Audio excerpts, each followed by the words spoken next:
আজকের এই চমকপ্রদ ভিডিওতে আপনি জানবেন এমন এক সত্য ঘটনা যা গোটা বিশ্বকে স্তব্ধ করে দিয়েছিল।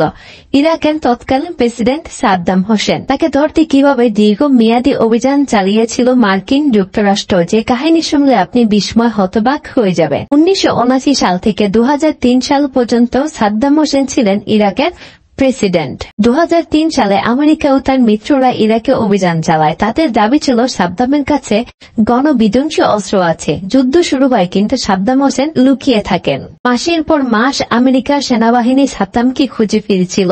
তার মাথার দাম ঘোষণা করা হয়েছিল $25 মিলিয়ন। তবু কোনো খোঁজ মিলছিল না। তিনি যেন হাওয়ায় মিলিয়ে গিয়েছিলেন। বিশেষ বাহিনী টাস্ক ফোর্স 121 ও CIA গোয়েন্দারা 24 ঘন্টা অনুসন্ধান চালিয়ে যাচ্ছিল।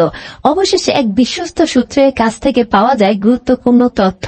সাদ্দাম লুকিয়ে আছেন তিকুরিত শহরের একটি গ্রামে। 13 ডিসেম্বর 2003 সাল রাতে অন্ধকারে মার্কিন বাহিনী অভিযান চালায় আদদাউ নামক একটি ছোট্ট গ্রামে, একটি নির্জন খামার বাড়ির কাছে। খোঁজ করতে করতে হঠাৎ চোখে পড়ে এক অদ্ভুত গর্ত। দেখা গেল মাটির নিচে লুকিয়ে আছে একটি ছোট্ট চেম্বার। কভার খুলতে দেখা গেল সেখানে লুকিয়ে আছেন স্বয়ং সাদ্দাম হোসেন। তাকে তখনকার মতো চিনতেই কষ্ট হচ্ছিল। চুল দাড়িতে মুখ ঢেকে গেছে, গায়ে সাধারণ পোশাক, চোখে মুখে হতাশার ছাপ। একসময়ের এক নায়ক তখন এক লুকোনো গর্তে বন্দী। সাদ্দাম হোসেনকে সঙ্গে সঙ্গে গ্রেফতার করে মার্কিন সেনারা। তাকে রাখা হয় কঠোর নিরাপত্তা এবং পরবর্তীতে ইরাকি আদালতে বিচারের মুখোমুখি করা হয়।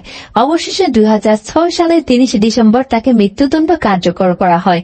একসময়ের প্রেসিডেন্ট সাদ্দাম হোসেন এই পতনের গল্প যেন বাস্তব ইতিহাসের নাট্যরূপ। এমন আরো ঐতিহাসিক সত্য ঘটনা জানতে আমাদের সঙ্গে থাকুন, সাবস্ক্রাইব করুন RC নিউজ টিভিতে।